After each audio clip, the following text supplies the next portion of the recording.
It's already 2 o'clock. We'll start. Welcome all.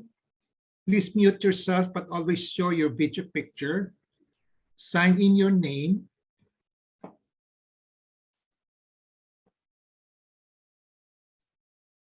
Your Facebook account and your email address in the chat box. Please include names of the companions attending. Use the chat box to ask questions and make comments while the pep talk is on. There'll be group pictures at the start and end of the pep talk, so please show your face in the video.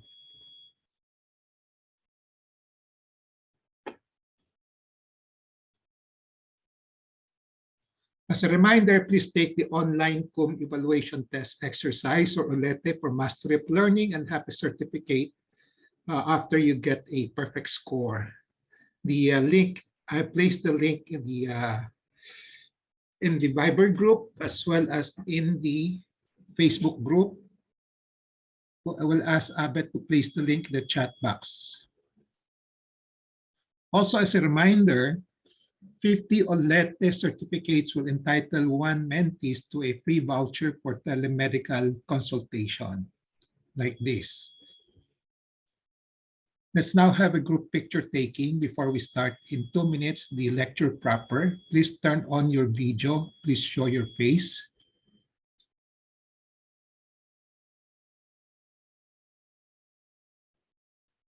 Okay.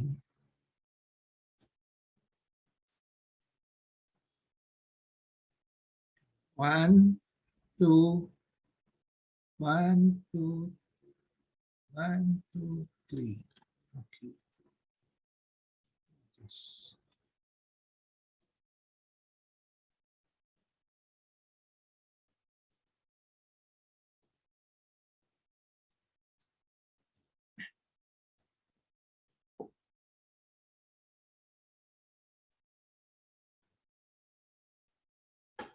I have a patient empowerment program in which I like to empower the lay people or patients to take control in the management of their health. There are 3 courses in the PEP Talk. I completed the core course on October 9, 2021. From October 23, 2021 onwards, I have been tackling health disorder and health issue courses. This may take 3 years or longer. My pep talk today is entitled Fundamentals and Generalities in Medical Management of GOITER, Part 2. This is part of the health disorder course. The empowerment objective is for the lay people to have an understanding of the fundamentals and generalities of the medical management of GOITER. In Part 1, which was taken up last week, we discussed what is a GOITER, common types, causes, and how common are the goiters. We're now in Part 2, in which we will tackle clinical diagnosis of goiter and paraclinical diagnostic procedures for goiters. Part 3, which will be done next week, will be on treatment of goiters and health restoration and maintenance after treatment for goiters. Definition of terms in the title and the limitation of coverage of my talk.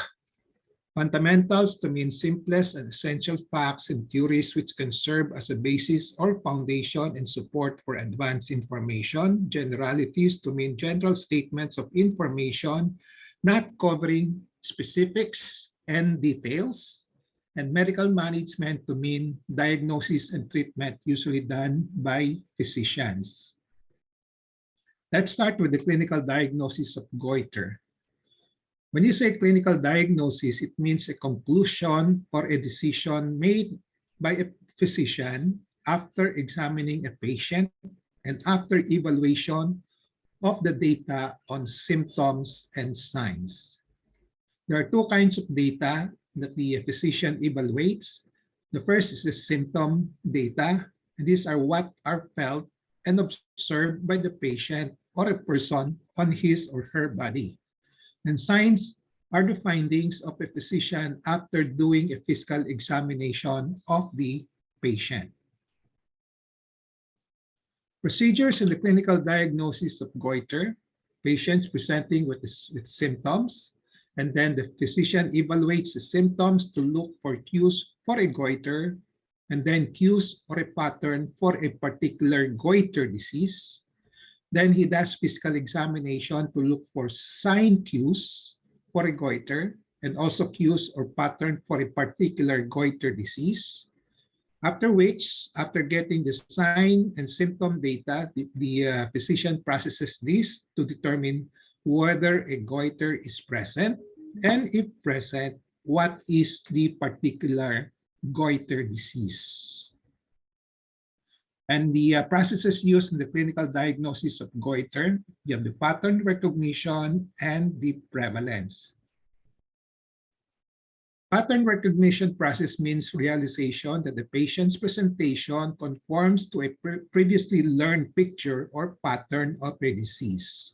Whereas prevalence process means the choice of a diagnosis is based on the frequency of occurrence of the disease in a certain locality, in a certain age group and sex group, and in the affected organ and system.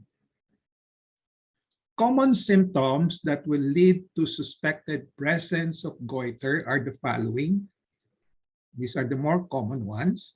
Lumps on the front, base, and central part of the neck, which moves up with and down, ups and down with swallowing, okay? Or lump or lumps on the side of the neck, and palpitation, sudden weight loss, persistent fatigue. So these are the more common signs. So in the presence of persistent fatigue, one will be alerted on the possible hypothyroidism. So persistent fatigue is a common cue or alert signal for hypothyroidism. There are a lot of symptoms of hypothyroidism, but which are very, very non-specific. In the presence of palpitation and sudden weight loss, one has to think of possible hyperthyroidism.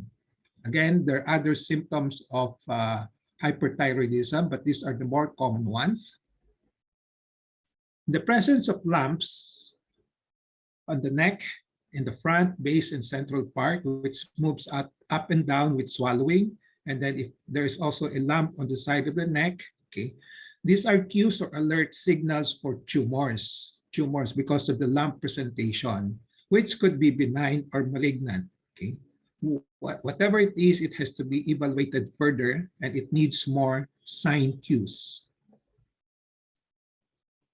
I will present my way of evaluation. As we know, there are a lot of different ways of evaluating patients with goiter by a lot of physicians. Okay.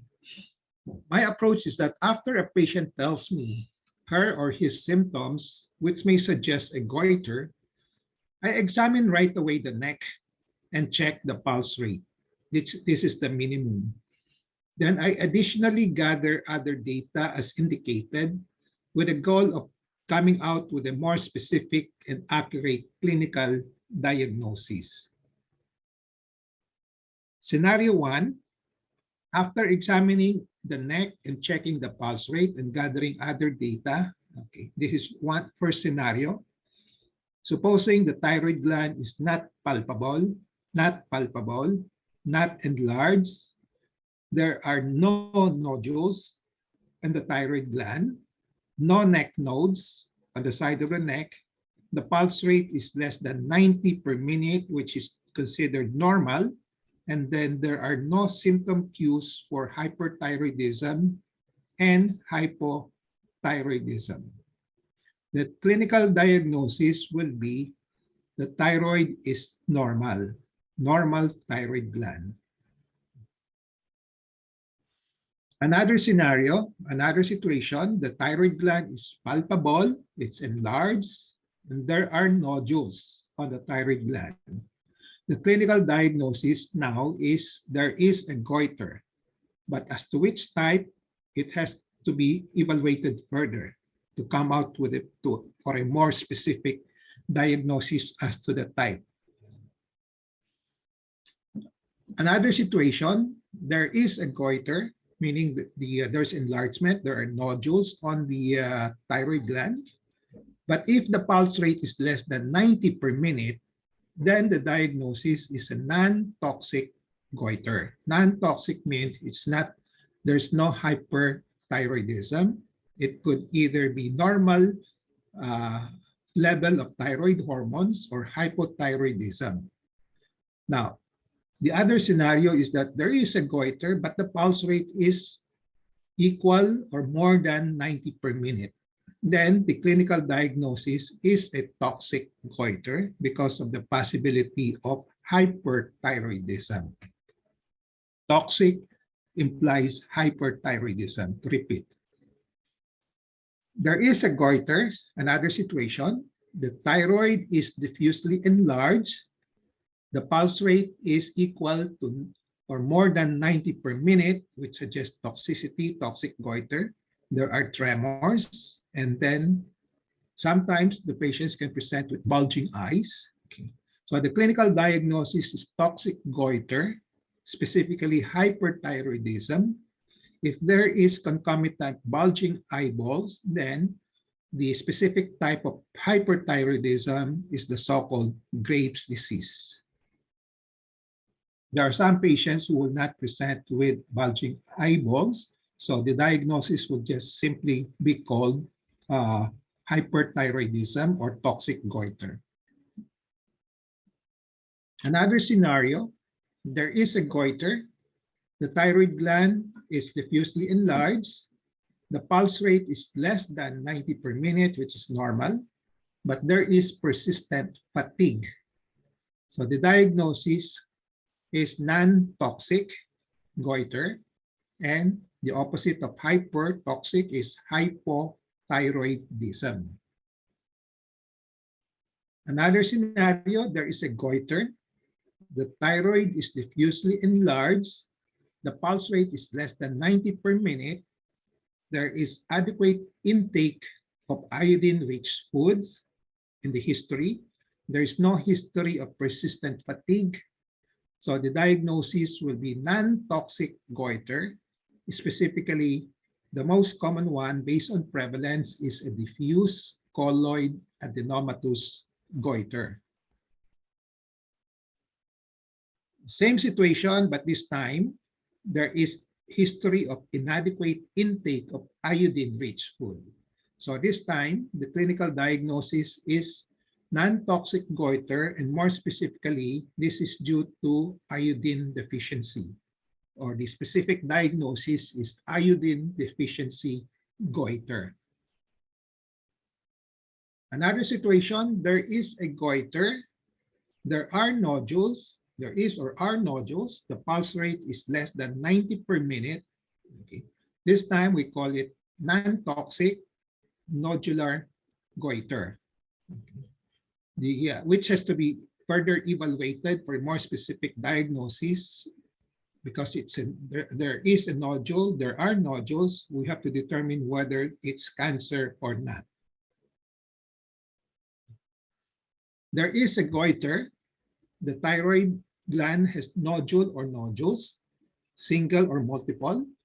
The pulse rate is less than 90, so it's nodular non-toxic goiter, whether it's cancer or not. Okay, but in the concomitant presence of cues for malignancy, like the nodules are hard, they're fixed, they're not moving sideways or upwards, and then there is concomitant hoarseness of voice, there might be neck nodes on the side of the neck, and then a distant mass, a mass outside the neck, okay? In which case we suspect thyroid cancer. Okay? Again, there's about 4 types of thyroid cancer which has to be differentiated. In this particular patient, the cues for cancer is a hard nodule, fixed, hoarseness of voice, and neck nodes. So this is a cue for papillary thyroid cancer, a specific type of thyroid cancer. Another patient, the positive cue for malignancy here is a distant mass. You see the mass on the scalp, okay, which is suspicious for metastasis. So this time, the diagnosis is follicular cancer.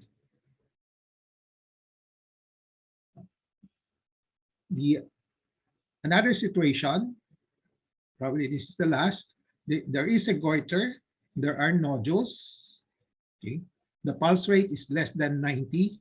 So less than 90 is non-toxic. So with nodules, nodular goiter. So it should be non-toxic nodular goiter. As to the specific type, if there are no cues for malignancy, like hard nodules, fixed, hoarseness, neck nodes, and distant mass, then based on prevalence, based on common occurrence, remember our processes that we use for clinical diagnosis is pattern recognition and prevalence. So based on prevalence, it's benign colloid adenomatous goiter. So this is my disclosure. I've been using the ROJoson way of evaluation for more than 40 years now. I can honestly say my batting average is more than 95% accuracy in clinical diagnosis, even without laboratory test. And the less than 5% error, I corrected it right away with paraclinical diagnostic procedure so that I can make it 100% accurate in the end. So let's now go to paraclinical diagnostic procedures for goiters. The foremost indication for a paraclinical diagnostic procedure can be stated this way. If you are not certain on the primary clinical diagnosis and you need to be certain or be more certain before treatment, then go for a paraclinical diagnostic procedure. To decide on the indication of the paraclinical diagnostic procedure, the physician uses two processes. One is the degree of certainty on the primary, the first clinical diagnosis, and comparison of the treatment plans for the primary and secondary clinical diagnosis.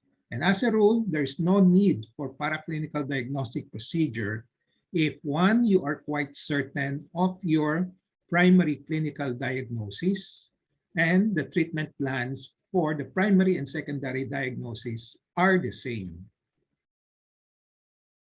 If there is a need for a paraclinical diagnostic procedure, the physician uses the BRCA process. Okay. B stands for benefit, R, risk, C, cost, A, availability. So he has to have a tabulation of a table that shows this tabulation. The first column, options, then second column, benefit, then third, risk, then cost and availability. Then the physician, as I said, using this table, lists down the various options and gives the data on the BRCA. And then once the data are given, the patients usually ask what he or she prefers first before the doctors will give the final recommendation. Example of BRCA comparative analysis. Okay, so you have options 1, 2, 3 in column 1, and then in terms of benefit, so we're talking about paraclinical diagnostic procedure. Benefit will be in terms of which one will give you more information as to the diagnosis. Okay.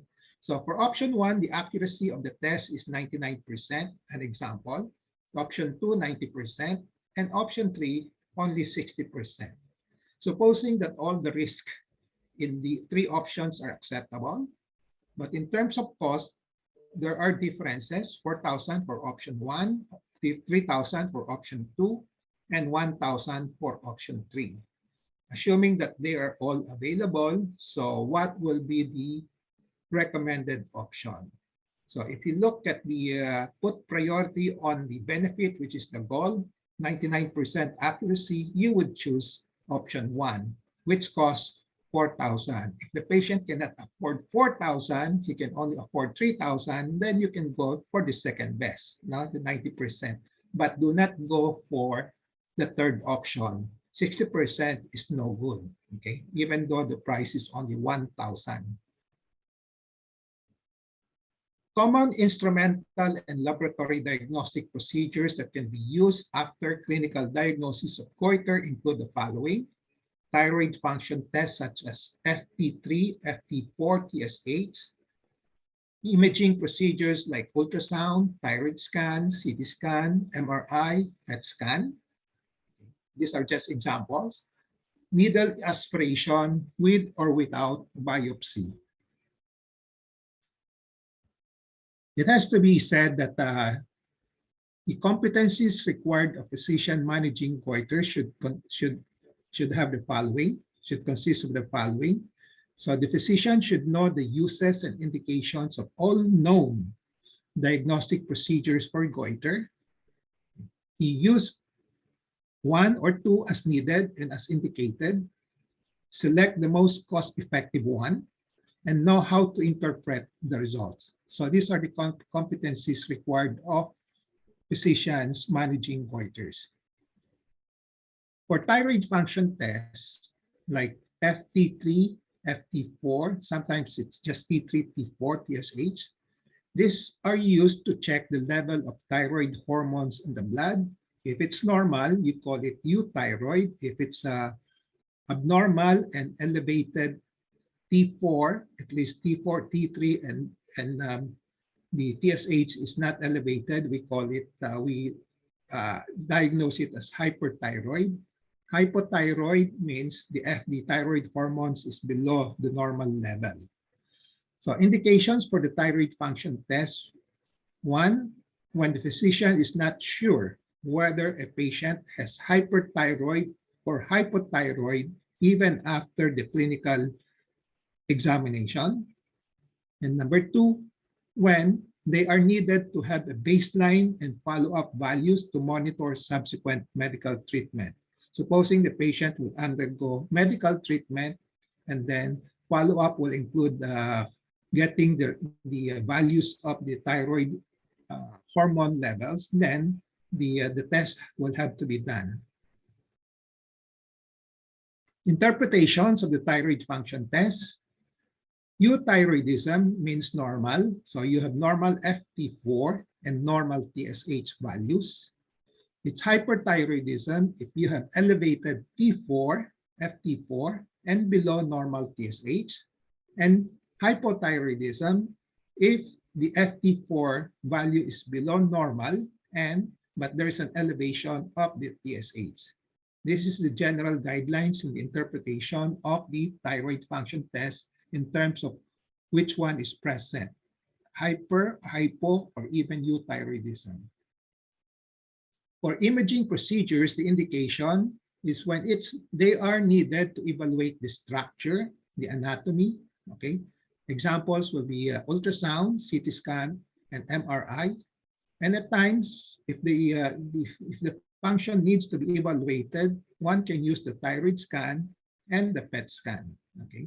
So with the various options available, the physicians will have to choose the most cost-effective ones. Indications for ultrasound, CT scan, and MRI. As I said, this can be used to evaluate the structure, the size of the thyroid gland, whether a nodule is present, and if it's present, whether it's benign or malignant. The imaging procedures can also be used to evaluate the function. Examples would be the thyroid scan, okay, which uses a radioactive isotope injected into the patient's bloodstream. And this is used primarily to determine whether a nodule is hyperfunctioning or not. So you can see that on the corner of the slides, you have the hot. It's a black, extremely black, so it's a hot nodule. So it means this nodule is secreting a lot of thyroid hormones. Okay? So it's called hyperthyroidism. It might be causing hyperthyroidism. In contrast to this one, which does not have any uptake, so this is what is called a cold nodule.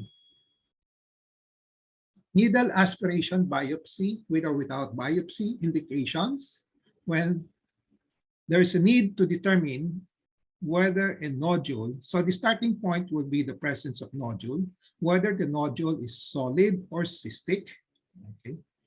And if cystic, after doing the needle aspiration, if the mass, the nodule completely disappears, then it becomes a therapeutic in purpose.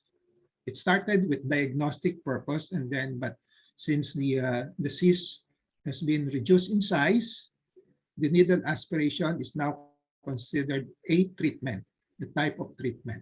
Okay. So the other indications for needle aspiration is that when there is a need to get a sample of, we usually get a sample of the solid, if it's solid, okay, for biopsy to check whether benign or malignant cells are present or not. So this particular glass slide shows the sample of tissues gotten from the solid nodules of the thyroid, which will be submitted to the pathologist for microscopic examination. When you say microscopic examination, this is what we call biopsy. So this just shows you the how a needle aspiration is being done.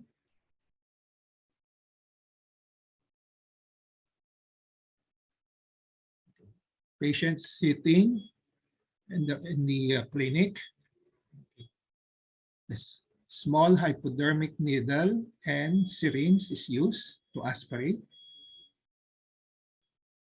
So in this particular patient, the nodule turned out to be cystic. That's why you can see the fluid coming out. The fluid is usually called colloid fluid in thyroid. That's why all you still remember the names that I always use: colloid adenomatous nodule, colloid adenomatous goiter. So the colloid part in the title, in the name, is the fluid part. No? Okay, so you have more fluid coming out now. Okay, so this is colloid cyst. Let me repeat the competencies required of the physicians. They must know the uses and indications of all the known diagnostic procedures. They must know how to only use them as needed and indicated, select the most cost-effective one, and know how to interpret the results. There are several issues to discuss in the use of paraclinical diagnostic procedure, as there are a lot of confusions, not to say errors in happening. Okay, number one, this is usually done, committed by the physicians. Okay. Ordering tests not needed for diagnosis of goiter. Shotgun approach, ordering every possible test just to catch a specific diagnosis of goiter, not relying much on the clinical diagnosis. Inaccurate results is another issue, not knowing how to interpret the results. And then the other one, the last issue, will be using FAD, the most common one, the trend, without comparative analysis, benefit, risk, cost, availability of other options. So usually, if they just use the FAD, there's no consideration for the cost effectiveness and patient's preference. This is a rampant practice which are not recommended. Ordering thyroid function tests and thyroid ultrasound in one go.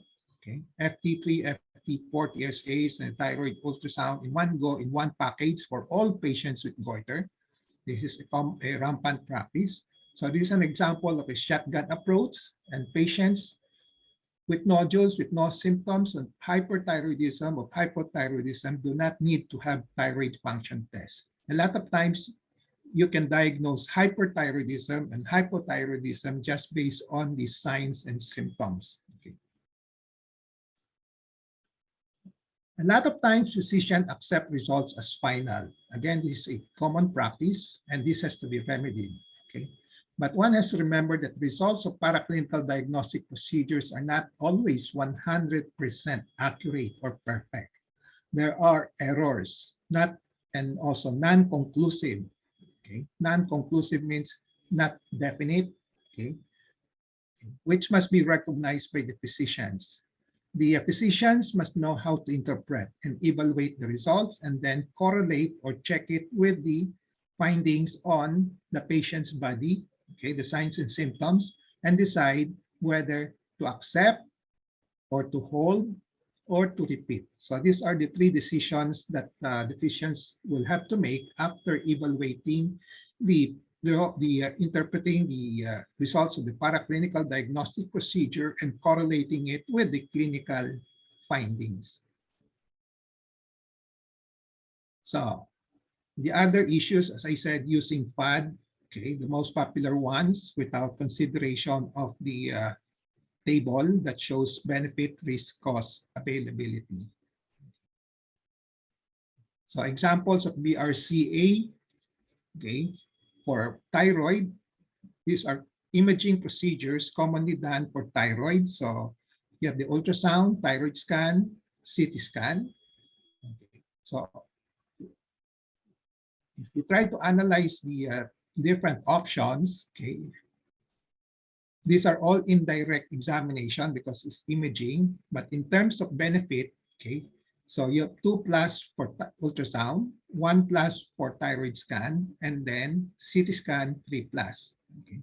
Then no pain for ultrasound, no pain also for thyroid scan, but there is radiation. No pain for CT scan, but radiation. And in terms of prices, the CT scan is the most expensive.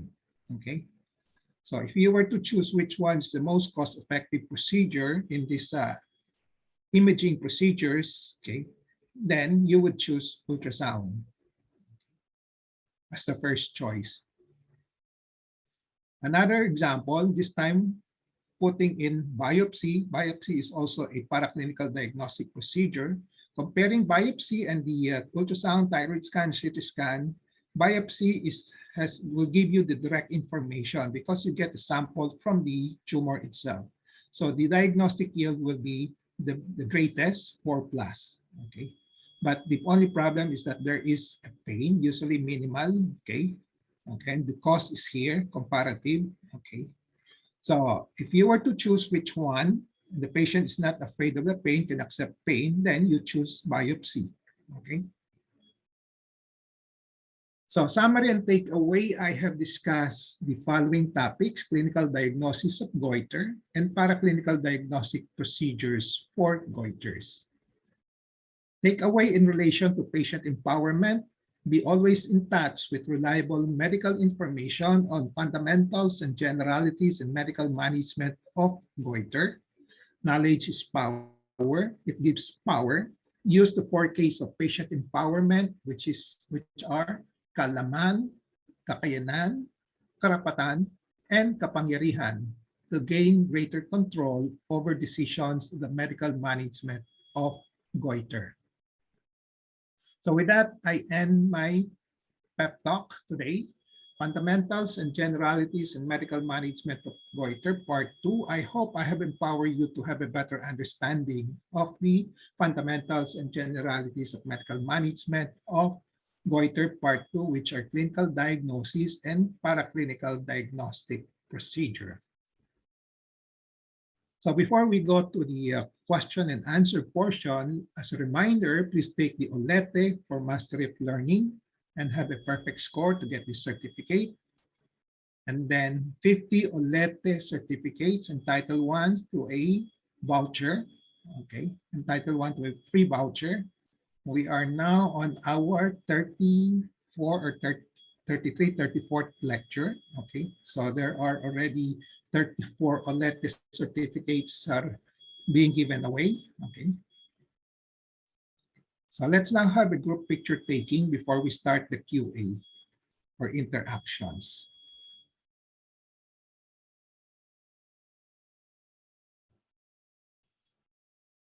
Okay.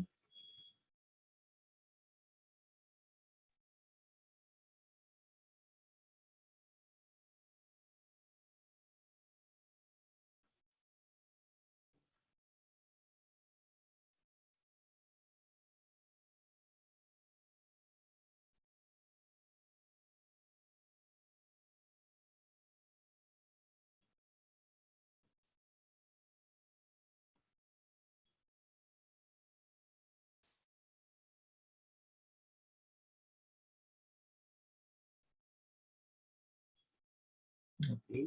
Christy, would you like to show your face? Belet? Okay. One. Okay. Belet. Oh, last one, Christy.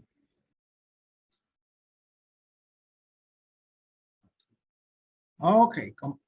We're now complete. One, two. Oh, baby. Wala si baby. One, 2. Okay.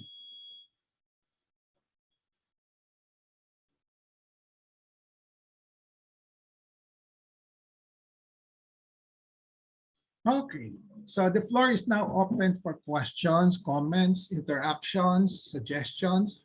Okay. Okay.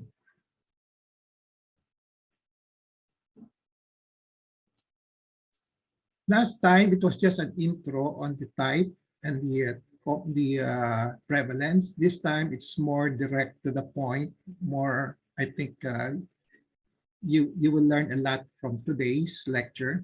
Okay, because I've given you a lot of scenarios which you can identify if you have one. Okay. Okay. So any questions?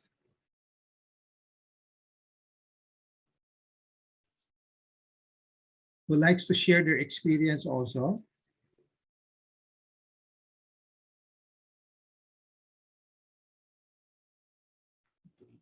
Nobody? Any question in the chat box? Wala, Doc. Walang question. Walang questions. Okay. Doc, tatanong ko lang. Parang napansin ko lang, parang mas marami yatang mga babae ang nagkaka-goiter. Meron kaysa mga lalaki. Tama. Meron ho bang medical or medical explanation or scientific explanation? Parang mga kakilala ko ho, mga babae halos sa may goiter. Wala pa akong na-engkwentrong lalaki na nagka-goiter. No, okay. Actually, walang specific explanation being promoted in the internet, in the literature. Okay, but I can try to surmise, try to guess. Even halintulad natin sa breast, di ba? Sa breast, mas common sa babae, meron din sa lalaki, di ba? Okay. You can have breast cancer sa lalaki, no? It's most likely because of the hormonal level ng babae, no? Okay. Sa lalaki, konti lang estrogen, no? Okay. Sa babae, marami, no? Sa sa thyroid naman,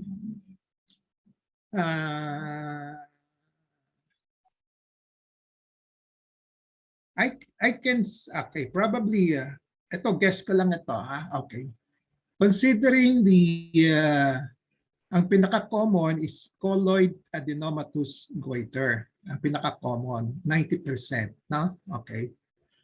At 90%. And the rest, kung thyroid cancer, tsaka the others, halos equal ang ano, no? Equal ang distribution. Thyroid cancer, pero may nagsasabi ng ano in the literature, pag lalaki, mas mataas ang incidence ng thyroid cancer, no? Okay, ganon, no? So, to which I don't really subscribe. Sa akin, it all depends on the on the examination, no? Pero dun sa, kasi majority, 90% of thyroid goiters are benign colloid adenomatous goiter. At the moment, wala na tayong iodine deficiency goiter. Kung meron pang iodine deficiency, probably equal ang distribution. Kasi lalaki, babae, tatamaan, no? Okay. But at the moment, the more common is the colloid adenomatous goiter, in which nobody can really tell us what is the exact cause, no? It's not cancer. It's not cancer, no? Benign colloid adenomatous goiter. From my experience, it's probably due to the yung mga, what do you call that? Yung mga nangyayari sa katawan ng isang babae, which is actually a lot of things, mabigat, di ba, compared to lalaki, no? In terms of hormonal changes, no? Okay. So, yeah, pregnancy. Kung pag may pregnancy ka, no? Pag pregnant ka, lumalaki yung thyroid mo, no? Okay. Ganon. So, sa lalaki, walang pregnancy. Kaya yung thyroid, hindi na napapwersa. Di ba? Okay. And then, I think, baka, I don't know whether stress. Baka mas marami kayong stress, I don't know. Okay. So, but, yun, no? Because of the proportion of colloid adenomatous goiter because of the may female factor that can cause it. No? Kaya sinasabi ng mas common yung goiter sa babae. Na? Okay. Okay po. Thank you, Doc. Thank you. These are established statistics talaga, na based on what are published. No? Pero for a particular patient, no, you cannot use the statistics to make a diagnosis. No? Pag mo sasabihin, kasi a lot of times yung isang common pitfall, sasabihin, lalo na sa lalaki, sasabihin, ay, lalaki ka, may bukol ka, kaya baka cancer yan. No? Okay? Hindi tama yun. No? So you have to look at the characteristics. Ibig sabihin, if it's fixed, is it movable? No? Is it kung may neck nodes? Okay? So yung process na binanggit ko kanina, na? Okay? By elimination, kung wala, benign pa rin. Pwedeng benign. Na? Okay? Okay. Thank you po. Thank you, Doc. Any questions? Sir, is it true na pag daw ang isang babae nagbuntis at tapos umire, nagkakaroon ng goiter? Not because of the iri. Not because of the iri per se. No? Baka, ang ina sinabi ko nga, baka may hormonal factor no? Parang very stressful sa katawan ninyo. No? Okay. Kasi pag let's say, pag at puberty, makikita ninyo, may lumalaki rin ng goiter. Yan yung tinatawag na physiologic. No? Okay. At puberty, lumalaki yung leeg. No? Because of the stress of the hormonal load. No? Ganon. So pregnancy, ganon din. Di ba? Pregnancy, meron kayong maraming hormones na going around, working in your body. Kaya tumataas yung incidence ng mga bukol-bukol. But these are usually mga benign colloid adenomatous goiter. No? Okay. So hindi iri per se. Hindi iri per se. It's a long-term one. No? Doc, may question sa chat box from Chris N. Hello, Doc. Ang whole body bone imaging po ba nakikita kung may nodule ka or bukol sa thyroid or sa neck? Whole body imaging, which is what? Whole body thyroid scan? Anong specific? Whole body bone imaging po. Bone? Whole body? Opo. Ang tanong niya, ang whole body bone imaging po ba nakikita kung may nodule ka o bukol sa thyroid or neck? Kung bone scan ang tinatanong mo, hindi. Kasi the bone scan is for the bone. For the bone lang yon, specific for the bone. So hindi usually hindi siya lalabas dun sa sa thyroid, no? Ang bone scan, ginagamit niya isang radioisotope, yung dye, no? Radioactive iodine dye, which is not easily take up by the thyroid gland. Okay? Yung thyroid scan, there's a name there, thyroid scan, they use a specific radioisotope which is called radioactive iodine. No? Radioactive iodine. Yung sa bone scan, I think they use galenium, something, other types. No? So yung pag ginamit mo yung iodine, radioactive iodine, ito take up ng thyroid. Kaya yung radioactive iodine scan is will detect yung thyroid. That's being used for evaluating the thyroid gland. Kanina yung pinakita ko, hot or cold nodule, yun. No? So uptake by the thyroid gland on the iodine. No? Okay. Another question po from Aida Antonio. Aida Antonio. Doc, how about po yung children's dwarfism or Down syndrome? Related po talaga sa nanay na may goiter problem? Mahirap sabihin. May contribution, might be, pero bihira. Dwarfism po, Doc. Ha? Ha? Dwarfism. Nawala yung SM. Yeah, nakita ko. Dwarfism yung duwende. Parang duwende, maliit. Di ba? O kaya po yung maliit ang katawan lang. So parang mga stunted growth. Yeah, theoretically it's possible, no? Kasi baka hypothyroid yung nanay, no? And then but magiging hypothyroid yung bata during the pregnancy, di ba? Ganon. Okay. But nowadays, Lalo na po yung mga nanay na late mga anak, mga around 40s na nanganak, tapos ganun naging anak, may Down syndrome.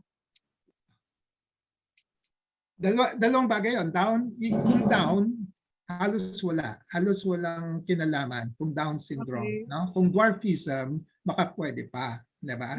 Kasi baka kulang yung the mother is in hypothyroid, kulang, no? Okay. Tapos syempre hindi nakukuha ng anak yung iodine from the mother, no? Okay. So but nowadays halos wala na tayong iodine deficiency goiter, no? Kasi mga pagkain natin dami na may iodine. Yung salt with iodine. Iodine salt. Iodized salt, no? Okay. So halos wala na. It's due to other causes na, no? Okay. Okay. Thank you for that. Okay. Any more? There is a question pumasok sa messenger ko from Baby Espiritu. Pag may thyroid heart, din ba sa nagbabara yung kinakain dahil sa thyroid? Depende sa laki. Number 2, depende do kung cancer or not, kasi cancer can infiltrate, can invade the esophagus, yung daanan. Okay? Then depende dun sa size pa rin. Okay? Kasi you can have, kung benign ang bukol at malaking-malaki, iipitin niyo yung esophagus, no? Kung maliit lang, hindi, no? And then kahit na benign pwedeng mangyari 'yon. Pero usually hindi gaano ka serious yung bara, no? Pero kung cancer 'yon, talagang in-invade na, talagang kinain na yung esophagus, 'yon, talagang seryoso yung barado, no? Ganon. Any more?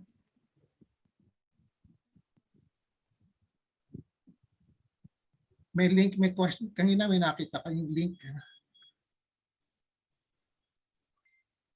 Ano pang questions? May question si Deli? Yeah. Doc, how will we know we have goiter? If there is no sign, buccal, or any symptoms, do you have to check T3, T4, and TSH?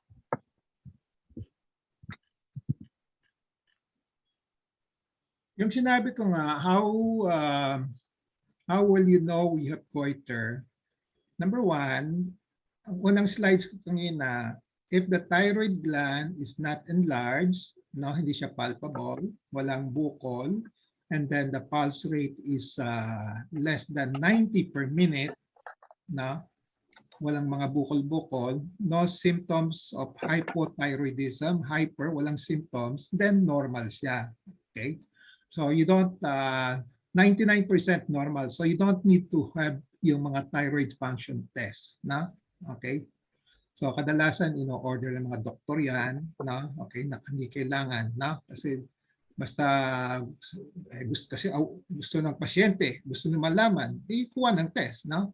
Pero usually sinasabi ko sa mga pasyente, pag in-examine kita, wala ka ng symptoms, 99% wala ka, no? Okay. So but if there are symptoms na may bukol, no? Okay. Then, as I said, kung yung bukol ay ang pinag-usapan, cancer o hindi. So you don't need your T3, T4. Yung T3, T4 is for function test. No? Ngayon, kung diffuse, yung malaki, yung buong gland is malaki, then and then yung pulse rate mo is more than 90 per minute, no? Then you have to suspect hyperthyroidism, no? Hyperthyroidism, in which case you have to take yung T3, T4, and TSH, no? Okay. So may mga indications, no? Okay. So okay. Any more questions?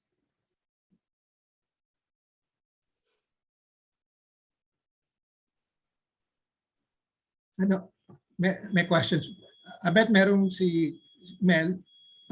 Paki-post nga yung ano daw. Palete, link. I did na. Kanina pa. I-post mo lang ulit. Baka late siya pumasok. Kung late, hindi makukuha eh. No? Okay. So, may question si Chris yata, no? Sa mga tulad po namin na under surveillance po, anong test ang pwede namin include para early detection? Anong under surveillance for what? For breast cancer, for thyroid cancer?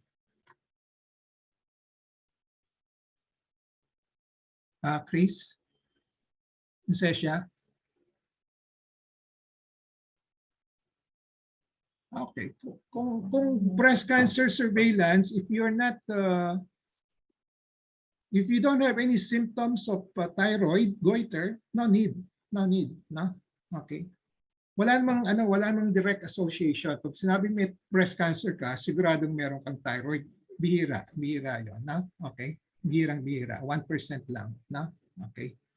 Now, if you have symptoms of goiter, then that's the time you do some tests already. Okay. So any more questions?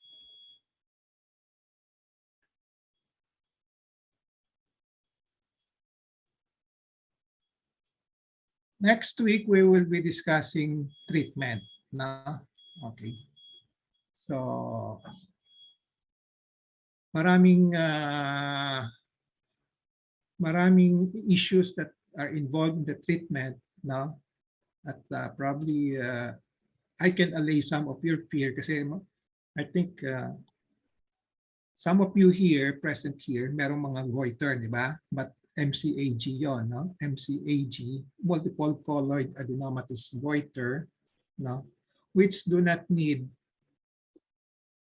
to be worried about. Huwag kayo matakot, no? Okay.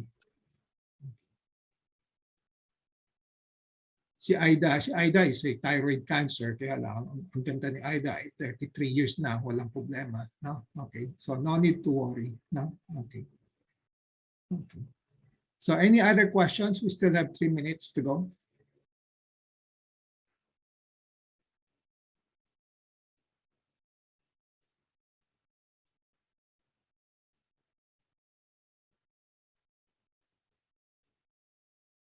T3, T4.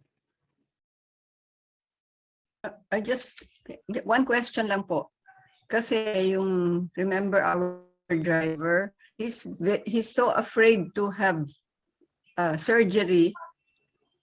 So the options are surgery or radioactivity. Yung which would you recommend more, surgery or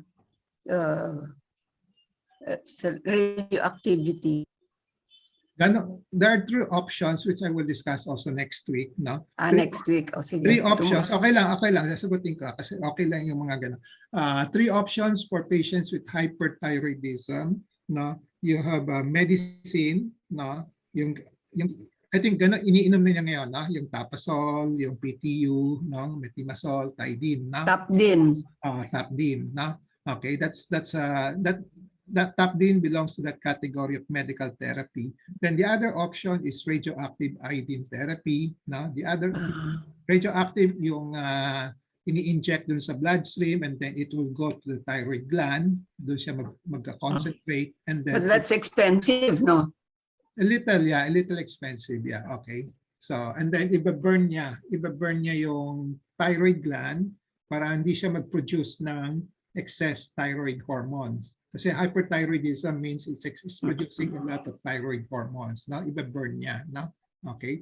So ang downside niyan, ang downside niyan is that eventually magiging hypothyroid naman siya kasi tuloy-tuloy yung effect ng radioactive iodine eh, no? Mga usually forever yan, tuloy-tuloy. So susunog sa initially baka konti lang masusunog, no, na thyroid gland, no? Kaya magiging normal, no, yung thyroid level niya, hormones level, but eventually magiging hypothyroid siya, no? That's the downside, no? Okay? But the upside there, walang operasyon, di ba? Okay? Pero the other downside is the cost, di ba? Okay. Now, yung surgery naman is tatapisin lang naman eh. Yung the other option is surgery, tatapisin yung thyroid gland, no? Papaliitin. Ang matitira, let's say, 1 or 2 grams, no, of thyroid gland, which will produce just the right amount of thyroid hormones, no? So yan ang rationale for the surgery, no? Okay? So wala nang radioactive iodine, no? Okay? But ang downside naman yan is may operasyon, and then meron kang mga possible complications from the operation, like bihira naman the infection, bihira naman yung bleeding, no? Saka yung hoarseness of voice, baka tamaan yung yung nerve, no? Ganon, no? Okay. But again, kahit na kumisan kasi yung tansyahan lang naman yung yung tansyahan lang yung tapyas sa surgery, di ba? Okay? We don't really know which exact amount will produce the right amount of thyroid hormones, no? So itatapyas lang, konti-konti lang, no? So sometimes it might recur also, no, babalik yung hyperthyroid niya, okay? Or baka sumobrang tanggal naman, baka lumiit, gusto, baka maging kulang naman sa thyroid hormones, no? So, but in the end, okay, probably the best way to decide here is how big is the goiter, no? Okay, kung maliit lang, meron pa siyang option for medicine, no? Okay. Kasi kung malaking-malaki na, kahit na mag-medicine ka, kahit na mag-radioactive iodine ka, hindi siya liliit. Makokontrol lang yung level of thyroid hormones. Yun lang makokontrol, no? Pero yung size itself, kung malaking-malaki na, bulging, kitang-kita, no? So, operation ang the better choice, no? Gano'ng kalaki na ba, Chuchi? Maliit pa ho eh. In fact, hardly noticeable because hindi pa masyado. That's why parang he's trying to dismiss it at natatakot. Sabi ko, ay nako, nahan ka na, no? Kung bago lang at maliit pa, subukan mo na yung gamot. Subukan mo na yung gamot, baka mag-reverse pa. Okay.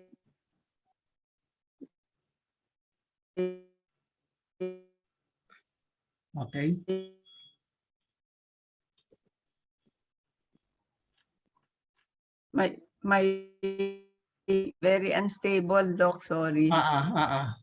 Okay. So kung as I said, kung maliit pa, there's an option na pwedeng gamot na lang muna.